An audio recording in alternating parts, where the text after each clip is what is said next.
Buenas tardes, amigos, amigas, colegas, estudiantes. Quiero agradecer la invitación a presentar esta charla en el Simposio de Arqueología Histórica organizada por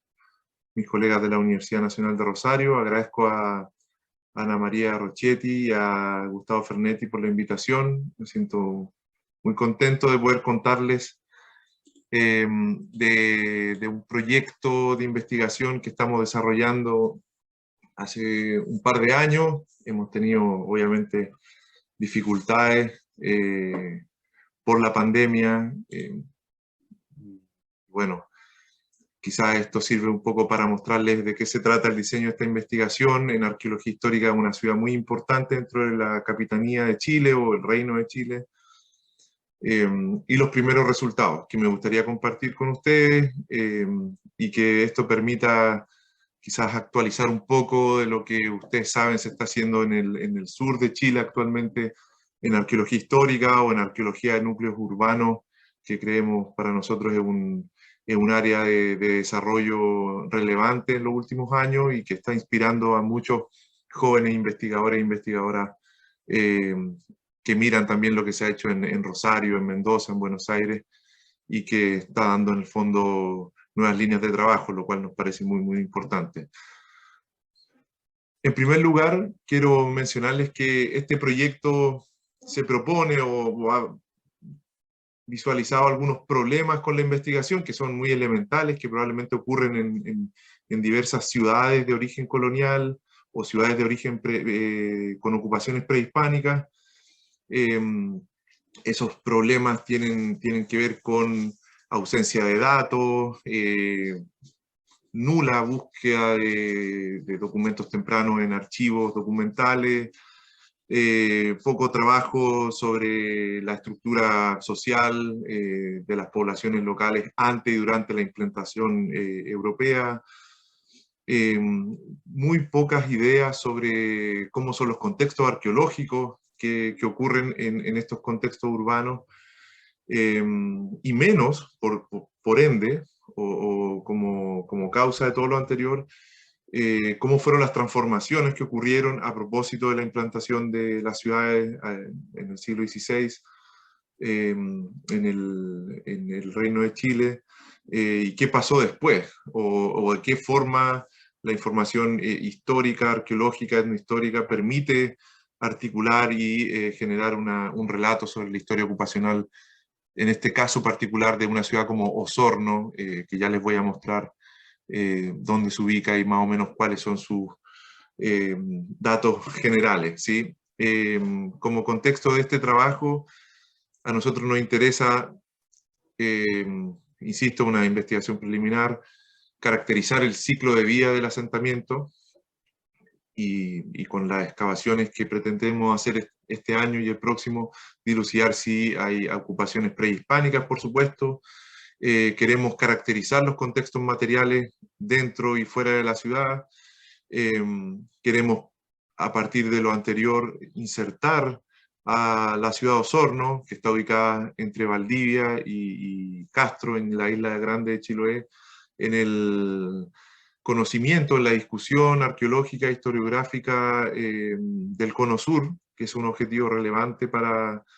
cualquier proyecto de arqueología histórica, no quedarse en la escala exclusivamente local. Y un tema que por formación siempre está presente en nuestros trabajos, que es la dimensión etnohistórica y particularmente la conformación de la territorialidad indígena antes y durante el establecimiento de ciudades en el siglo XVI, y en este caso particular una ciudad que fue destruida a fines del XVI y que fue refundada durante ya la etapa borbónica a fines del siglo XVIII. Aquí les muestro un poco algunas técnicas o metodologías que hemos ocupado hasta el momento. Algunas están ya concluidas y otras están a la espera, atrasadas por la pandemia, postergadas. Hemos hecho una prospección sistemática del radio urbano. Está ahora en carpeta para este año realizar los primeros sondeos o excavaciones estratigráficas en los sitios encontrados en la prospección de la ciudad. analizar la distribución espacial de los sitios y poder entender las lógicas espaciales pre- y post-hispánicas. Por supuesto, estudiar materiales sumamente diagnósticos en estos casos, como la cerámica sin torno de tradición indígena, la cerámica de tradición europea. Hay un fuerte componente de trabajo en archivos locales, nacionales y extranjeros, con el propósito de conocer un poco mejor la historia urbana de la ciudad, el proceso de instalación de la encomienda, en el siglo XVI, el establecimiento de las misiones franciscanas en el XVIII, que nos permita entender esta interacción hispano-indígena un poco mejor de lo que señalan los textos generales, de historia general de Chile o las historias locales generadas a principios del siglo XX, y un estudio especialmente enfocado en la cartografía histórica del territorio o de la ciudad propiamente tal, a través de una metodología de seriación cartográfica, análisis planimétrico. Ahí les voy a poder mostrar también unos avances al respecto. El proyecto trabaja con 5 hipótesis, y solo mencionarles que nuestras expectativas en esta investigación tienen que ver con que podamos tratar de conocer un poco mejor cuál es la expresión prehispánica que intuimos existe a partir de los antecedentes de las regiones aledañas, de la población que vivía aquí, que fue el gatillante de que se fundara Osorno, habiendo evaluado en el fondo la hueste del gobernador García Hurtado Mendoza, que es un terreno con riquezas auríferas, una población densa y recursos forestales, y además un río navegable que permitía articular la ciudad con la costa Pacífico. Lo mismo esperamos testear la ocurrencia del uso del damero como programa urbanístico en 2 etapas, con los Augsburgos en mediados del siglo XVI y en la etapa borbónica, cuando se refunda Osorno, luego de casi 200 años de abandono. Ese es un tema que nos interesa mucho, especialmente porque la ciudad fue refundada sobre sus ruinas, ¿sí? En tercer lugar, pensamos que la localización interior de Osorno, no ser un puerto de mar o no estar directamente vinculado al litoral pacífico, generó un desarrollo autárquico de la ciudad y una propensión a usar la fuerza de trabajo indígena local, y esto, si bien permitió una prosperidad durante el siglo XVI de los vecinos y encomenderos, generó un aislamiento de los circuitos de manufacturas que dentro del virreinato peruano circulaban y que son del todo visibles en ciudades costeras como Concepción, Valparaíso, Valdivia, principalmente, que han sido más estudiadas. Y la última hipótesis tiene que ver con una hipótesis más relacional de los componentes poblacionales, culturales en la zona, especialmente en el periodo en que la ciudad está destruida, en ruinas, y hay una relación fronteriza muy importante de las poblaciones indígenas que siguen habitando en torno a estas ruinas de Osorno, con las tropas y los gobiernos de las ciudades de Valdivia y Castro, al norte y al sur respectivamente, generaron o habrían generado flujos de pequeños artefactos usados en contextos de negociaciones políticas, parlamentos, juntas, y que habrían incidido parcialmente en la generación de ciertas materialidades híbridas, ¿sí? Y pensamos especialmente en algunos objetos cerámicos usados como contenedores de líquido en estas reuniones políticas o ceremoniales. Ya, hasta ahí un poco en lo que fue el diseño de la investigación. Solamente para tomarle el peso a lo poco que conocíamos de esta ciudad y de esta provincia o distrito arqueológico, la única publicación que hasta hace 40 años existía, como para hacerse una idea del tipo de sitio que había, era un diccionario arqueológico que publicó Rubén Esteber en 1980, que reunía todos los antecedentes dispersos publicados desde José Toribio de Medina a fines del siglo XIX hasta la publicación de este diccionario, y si ustedes se fijan en esta columna de qué tipo de hallazgos están reportados en este diccionario, en distintas secciones de este libro, son más bien hallazgos aislados, menciones ocasionales, hallazgos fortuitos que hacen, bueno, pensar como en muchas regiones de Chile poco estudiadas, que hay un pasado indígena prehispánico importante, pero hay una nula comprensión de cómo se relacionan esas evidencias con la historia prehispánica, ¿sí? En el caso de Osorno, y ahora puedo centrarme un poco más en esta dinámica compulsiva de fundación de ciudades y fuertes en la sección meridional del Reino de Chile. El punto 11 que ustedes ven aquí es Osorno, al sur de Valdivia y al norte de la ciudad de Castro, fundada en la isla Grande de Chiloé. Está ubicada en un sector de la depresión intermedia del Valle Central, alejado de la costa o separado de la costa por una cordillera eh, de, entre comillas, baja altura, pero que lo distancia o lo margina un poco de los circuitos litorales de esta parte del Reino de Chile. Pero también es importante mencionar que la lógica de la Fundación de Osorno obedece a la visión que tuvo primero Pedro Valdivia, el primer gobernador de Chile, y luego García Hurtado Mendoza, quien le sucede, de vertebrar el territorio, es decir, fundar ciudades en distancias más o menos promediadas o equidistantes entre sí para poder socorrerse mutuamente si es que se producía algún tipo de problema o alzamiento de las poblaciones locales. Una de las cosas que hemos hecho es, con la cartografía histórica, es zonificar el área fundacional de la ciudad. Ustedes ven aquí una planimetría con una zonificación en color de lo que habría sido el área ocupada por la primera fundación, que gracias a que Ambrosio Higgins, entonces gobernador de Chile a fines del siglo XIX, del siglo XVIII, perdón, decide refundar Osorno, manda a dibujar las ruinas sobre el cual se va a refundar la ciudad, y gracias a ello tenemos una medición o estimación de la envergadura de la ciudad del siglo XVI. Está dibujado en 1797, pero lo que se dibuja en este plano son las ruinas del siglo XVI, y ello nos permite aproximadamente posicionar esta cartografía en el área urbana y poder estimar su extensión. Lo mismo, hay cartografía luego de la refundación de Osorno. Como les dije, la ciudad permanece abandonada, destruida entre 1604 y 1797. Una vez refundada la ciudad sobre sus propias ruinas, hay otros planos ahora de la refundación de Osorno que permiten también entender cómo, en primer lugar, la ciudad se funda sobre sí misma, pero también cómo modifica un poco el organigrama o el uso de suelo, especialmente reutilizando el damero preexistente, pero con un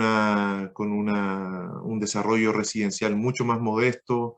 Los testimonios escritos además dicen que son casas ya no de ladrillo ni de adobe, sino de madera, techados con paja y no con teja, como en el siglo XVI, que parece, al menos por los testimonios tempranos, una ciudad un poco más pródiga, así, rica y con edificios de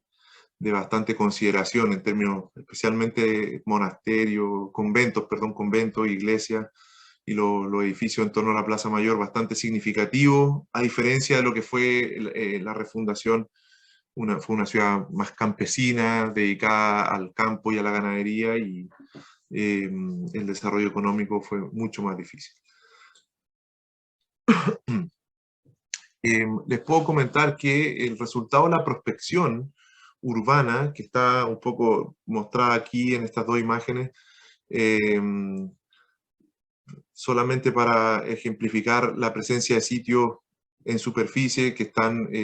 clasificados como prehispánicos versus las ocupaciones coloniales o históricas o posthispánicas, dan cuenta un poco ya de la presencia de al menos cerámica del periodo alfarero tardío, ¿sí? Que se produce especialmente entre el siglo XI, XII y el siglo XVI, y que permite situar estos distintos sitios a nivel superficial dentro del área urbana y en la periferia, versus una mayor cantidad de sitios, por supuesto, algo totalmente esperable, asociados al periodo colonial y donde además de las cerámicas vidriadas, aparece abundantemente teja muslera o teja curva, ¿sí? Hay un elemento relevante acá, que la prospección que hemos hecho el 2019 ha permitido el hallazgo de 35 nuevos sitios y algunos hallazgos aislados, sectores con menos de 5 fragmentos de cerámica, por ejemplo, que es en la normativa chilena la diferencia entre hallazgo aislado y sitio arqueológico. Y eso en el fondo casi iguala el hallazgo, la notificación de sitios o recursos arqueológicos entre 1999 y 2019 reportados en el Sistema de Evaluación de Impacto Ambiental, lo que un poco refuerza la idea de que la investigación dirigida con objetivos permite dar saltos cualitativos y cuantitativos en el tipo de registro y ya organizado con preguntas de investigación que intentan testear alguna hipótesis en el fondo y no están hechos como resultado de evaluación de proyectos de infraestructura u obras, ¿sí? El resultado de la prospección y el ingreso de estos sitios previamente reportados en el Sistema de Evaluación de Impacto Ambiental de Chile nos permite además realizar una evaluación de cómo se comporta la provincia de Osorno y gran parte de los sitios ubicados en el área urbana en términos de la funcionalidad de los sitios. Casi el 95% son sitios con fragmentería en superficie, que son clasificados normalmente como domésticos habitacionales, pero aquí hay algo relevante y que está un poco en los objetivos e hipótesis del proyecto. Se encuentran sitios del periodo alfarero temprano, que en esta región se circunscribe al siglo IV, al siglo XII más o menos, después de Cristo, y los periodos siguientes, alfarero tardío, sitios multicomponentes, sitios adscritos al periodo colonial, y así en adelante. La mayor parte de las ocupaciones están clasificadas entre los sitios domésticos habitacionales y entre el periodo alfarero, temprano, tardío y colonial. Esos son los sitios que se han sistematizado de estos dos fuentes de información. Aquí les puedo mostrar un poco cómo se diseñó esta prospección urbana, un diseño radial que parte de la Plaza de Armas de Osorno, que está en el mismo lugar de la Plaza de Armas de Osorno del siglo XVI, porque como les dije ya, la ciudad fue refundada sobre sí misma, y ahí sigue la Plaza de Armas. Y los contextos son en el área de la ciudad, bueno, pequeños sectores de antejardines, jardines, estacionamientos donde se puede ver materiales como restos cerámicos y especialmente teja en superficie, o en las áreas más periféricas, estos son campos de siembra de flores, de peonías, también materiales prehispánicos y otros, esta es una mayólica, cerámica esmaltada blanca o lisa, y loza de alta temperatura, probablemente siglo XIX-XX, en las afueras de Osorno, y algunas huertas que todavía subsisten dentro de la ciudad. Hay muchos predios urbanos, una ciudad bastante con una orientación hacia el campo bien fuerte, hay muchos predios urbanos que aún conservan huertas de flores, de frutales dentro de sus jardines o dentro de los predios, donde en estas áreas de cultivo es obviamente mucho más fácil la descripción de materiales superficiales, y ahí nuevamente la combinación normal es cerámicas prehispánicas, cerámicas con torno, especialmente contenedores de transporte o botija, y tejas curvas o tejas musleras. Algunos cuadros de resúmenes comparativos, especialmente aquí les pido que miren Osorno, que es el lugar del cual estoy hablando, y Valdivia, que es una ciudad contemporánea.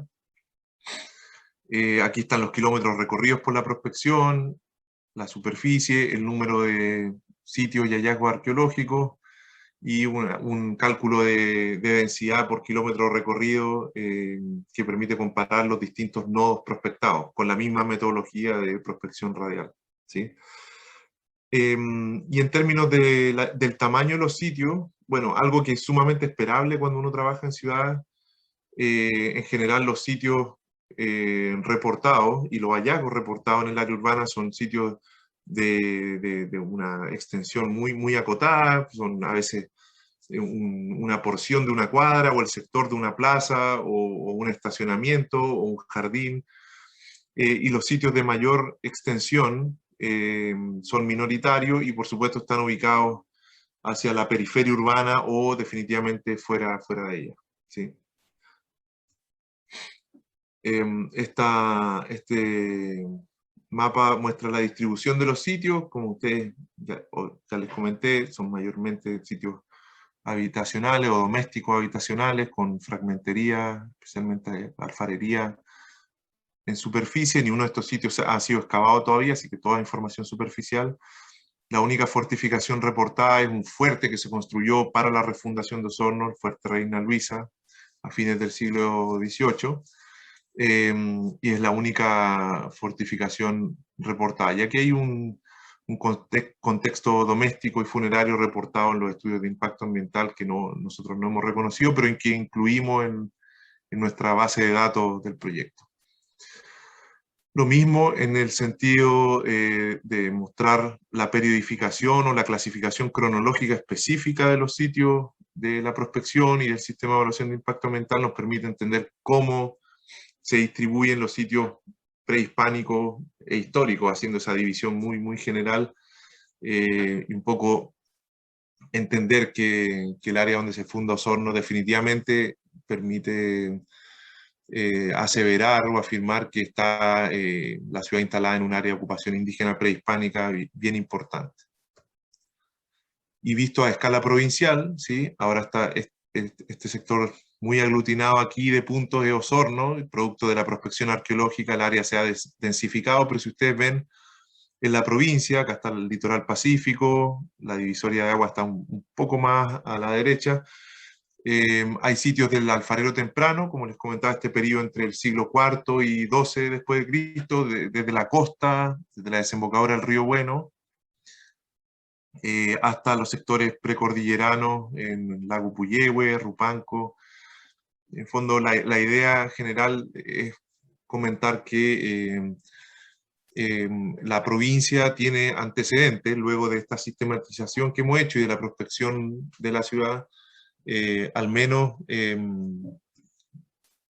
un milenio antes de la ocupación hispana hay población alfarera viviendo y enterrándose en estos sectores y esta sistematización de información está sirviendo para evaluar esa hipótesis. Osorno tiene la particularidad de tener un museo municipal muy antiguo que fundó y que dirigió un historiador local muy, muy importante, de apellido Sánchez Aguilera, que hasta hace poco, bueno, no habían sido nunca revisadas ni cuantificadas sus colecciones cerámicas, que era un área que nos interesaba trabajar en el proyecto. Las primeras visitas eh, fueron muy, muy emocionantes en el sentido de, al abrir las cajas y conociendo los materiales almacenados, estas dos piezas acá son del periodo alfarero temprano, ¿sí? Son piezas, son jarros zoomorfos de estilo Pitrén, de este periodo alfarero inicial. Esta pieza acá es de estilo Valdivia, rojo sobre blanco, del periodo alfarero tardío y colonial. Estos platos son del periodo prehispánico también tardío y colonial, de estilo Tringlo, que invierte la decoración, ahora blanco sobre rojo, y algunas piezas que nos parecían ser un poco una combinación de técnicas sin torno de construcción de la pieza,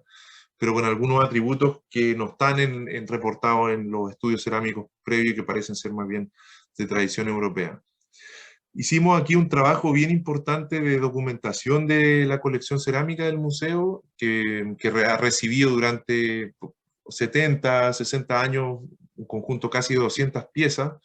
con especialistas cerámicas de la región, Margarita Alvarado, Leonora Adán y algunas especialistas más jóvenes como Constanza Cortés, y hemos hecho una documentación completa de toda la colección. Y aquí nuevamente las piezas Pitrén, las piezas Valdivia, las piezas Tringlo, que documentan toda la secuencia alfarera prehispánica, post siglo IV después de Cristo, y como les comentaba, estas piezas híbridas, ¿sí? que son jarros monócromos, elaborados sin tono y con incrustaciones de pequeños fragmentos de mayólica o cerámica esmaltada lisa, ¿sí? que suponemos pueden ser piezas del siglo XVI o inicio del XVII. Pero son piezas híbridas muy interesantes, ¿sí? La sistematización de toda esa información, bueno, obviamente arroja una información bastante similar a la que ya habíamos visto en la clasificación funcional y cronológica de los sitios, un periodo alfarero muy contundente, significativo en términos estadísticos, y la presencia de, como les decía, estas piezas con incrustaciones de mayólica, de tradición indígena, y otras con incrustación de losa de alta temperatura, probablemente el siglo XIX, que también un poco ilustra esta idea de piezas que combinan, mixturan o mezclan atributos indígenas y europeos. Sin entrar en el detalle, el trabajo con colecciones, a la vez que se realiza la prospección, permite también clasificar de mejor modo la cerámica que se está encontrando en la prospección, pero sin lugar a dudas permite en el fondo un entendimiento mucho mejor de lo que es la historia ocupacional de la provincia de Osorno y la ciudad, que es de donde provienen mayormente estas piezas, pero hay algunas sorpresas aquí que les voy a mostrar a continuación. Al usar la documentación de las colecciones, de las piezas completas, es decir, de toda la colección arqueológica del Museo de Osorno, pudimos posicionar un conjunto bastante menor, pero no por ello menos importante, de sitios funerarios, puesto que entendemos estas piezas son ofrendas funerarias, son la forma tradicional de entierro en periodos prehispánicos. La cerámica completa se deposita en contexto funerario, entonces entendemos son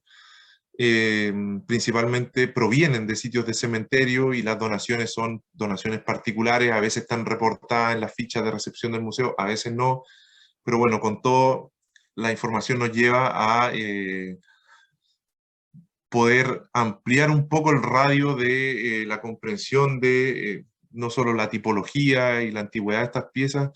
sino también entender la concentración de cementerios que hay en el radio de Osorno. Son cementerios prehispánicos y por lo tanto hay una inferencia al menos general, es que la ciudad al momento de ser establecida lo hace también en un sector no solamente relevante para las poblaciones indígenas, sino también habitado desde antiguo. O sea, acá hay cementerios en el área urbana Osorno del periodo alfarero temprano, del periodo alfarero tardío, y suponemos que hay otros que son del periodo colonial también. Y aparecen algunas sorpresas como piezas de estilo Pitrén mucho más al sur de Osorno, que no están reportadas en la literatura o los trabajos previos también. Así que esos dos elementos son súper destacables. Aquí les muestro para que conozcan también, cuando hablamos de estos estilos alfareros, o estos periodos asociados a algunos estilos alfareros principales, el periodo alfarero temprano, asociado a la cerámica Pitrén. Estas son las formas principales. Esta es la alfarería temprana o inicial de esta región. Estos son los jarros zoomorfos, más típicos, característicos de estas comunidades alfareras tempranas.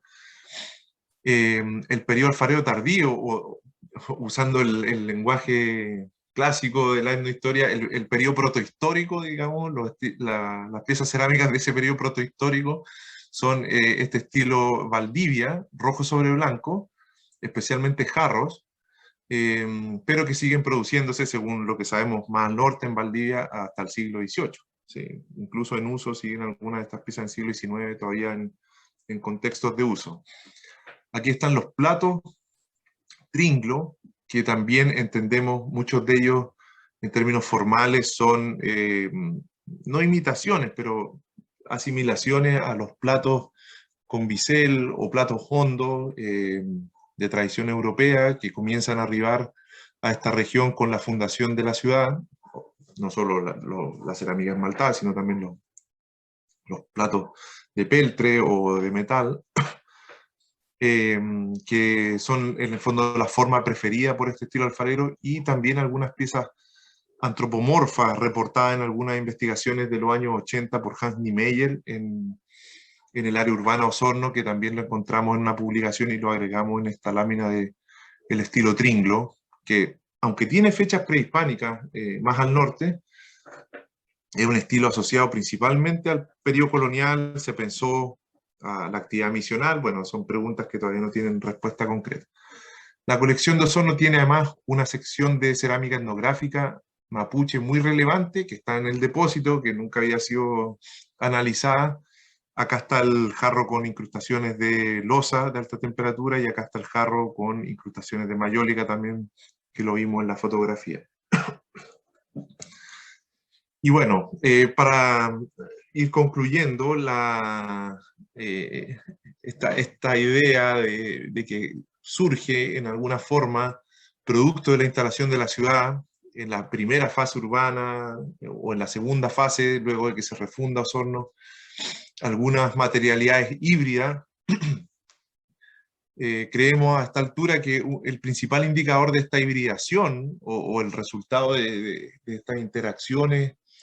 o estas relaciones interculturales se da específicamente en los contenedores indígenas o mechen, que es el nombre vernáculo en lengua mapudungún para estos grandes contenedores sin asa que aparecen en las colecciones de los distintos museos de Valdivia y los alrededores y también Osorno, y que coinciden en términos morfológicos generales, es decir, el diámetro de la pieza, la forma general y el gollete con las botijas de transporte hispana, no las botijas peruleras, que son la pieza J y K acá, estas botijas alargadas, sino con las botijas europeas de menor tamaño, que son la letra G, H e I. ¿Sí? Las letras A la F son mechenes mapuches elaborados sin torno, pero que definitivamente algunos de ellos, especialmente el A y el F, son muy similares, si no idénticos, a algunas de las botijas elaboradas con torno y que aparecen también en la colección de varios museos del sur de Chile. Y ahí hay una idea nuestra de un proceso de hibridación importante en este ámbito, quizás asociado a la forma de pago del tributo, la encomienda, quizás en la asimilación de algunas unidades de medida, de cómo entregar el tributo en el siglo XVI, pero también hibridaciones que se produjeron con posterioridad a la destrucción de Osorno a principios del siglo XVII, o definitivamente luego de que se refunda. ¿Sí? Aquí faltan las fechas de termoluminiscencia de estas piezas para poder responder en qué momento comienza a ocurrir este proceso de hibridación. Y acá están las conclusiones, y con esto termino esta presentación.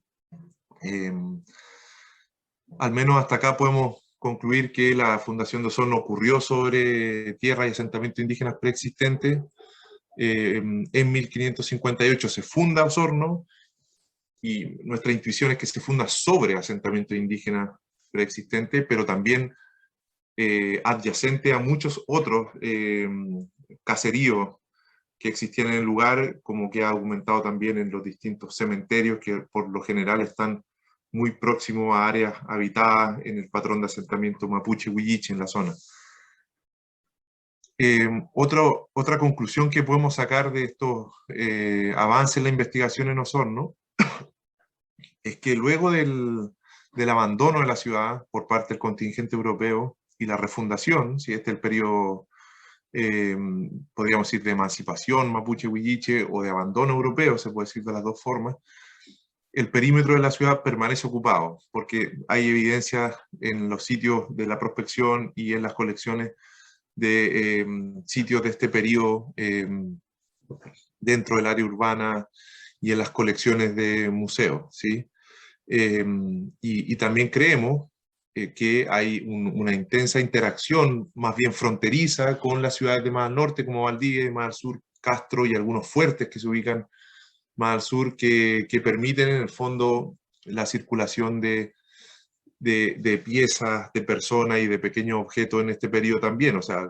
la ciudad no fue del todo despoblada en su jurisdicción. Y es algo completamente entendible en una región que tenía una densidad indígena importante previa al arribo español. Hay un caso importante que prácticamente no hay evidencias de cerámicas de tradición europea, excepto un ejemplo de mayólicas allá en prospección. No hay hallazgo de mayólicas ni lisas ni polícromas en la prospección, ni en la colección del museo tampoco hay piezas completas de cerámica esmaltada, lo que nos lleva a confirmar de que esta ausencia podría relacionarse con este carácter interior o este relativo aislamiento en el que quedó Osorno, en su posición más interior, a diferencia de otras más litorales que funcionaron como puerto, ¿sí? En cuarto lugar, la recurrente y alta presencia de tejas curvas o musleras en el área urbana, y que son descritas en algunos testimonios de personas que describieron las ruinas al momento de la refundación, nos hacen pensar que los hallazgos de teja que estamos describiendo muy cerca de la Plaza de Armas, en el anillo central del sector estudiado en Osorno, en la ciudad propiamente tal, corresponden a la primera fase urbana y no a la segunda, que según la documentación no reactivó la industria de teja, pero esto tiene que ser probado con el resultado de las dataciones por termoluminiscencia que estamos ahora esperando para noviembre, diciembre de este año. Y para ello hemos realizado también, bueno, dosimetría en toda la ciudad para que esos resultados sean confiables. Y por último, bueno, lo que ya señalé, las relaciones interculturales, probablemente luego la refundación, pero algo que cabe precisar mejor con fechados absolutos también y excavaciones que no se han realizado, es que han surgido ciertas hibridaciones materiales en el campo de la cerámica, especialmente los platos y especialmente los contenedores de transporte como los mechenes, que se asimilan a las botijas que vimos en la imagen, y que están respondiendo a una dinámica que aún no conocemos muy bien de imitación, de negociación, de convivencia y de coexistencia que requiere ser mayormente analizada en el futuro y que no se puede explicar, creemos, obviamente con los esquemas tipológicos tradicionales que hemos usado, que tienden a separar a los componentes europeos e indígenas, y también con la información histórica, que en general no entrega mucha información, al menos hasta ahora, sobre las dinámicas interculturales, ¿sí? De cómo se instalaron las casas de mita, los encomenderos, cómo vivieron los encomenderos fuera de la ciudad, cómo fue el trabajo misional en el siglo XVIII. Así que eso les quería contar sobre este proyecto de arqueología histórica en la ciudad de Osorno. Ahí están los agradecimientos al equipo, al proyecto que financia este estudio, y los datos para que puedan revisar nuestra página web de la Escuela de Arqueología de la Universidad Austral de Chile, el Instagram, y si tienen alguna duda específica, escribirme a mi correo. Muchas gracias por la atención, sé que he hablado quizás más de lo previsto, pero espero hayan disfrutado esta presentación. Chao.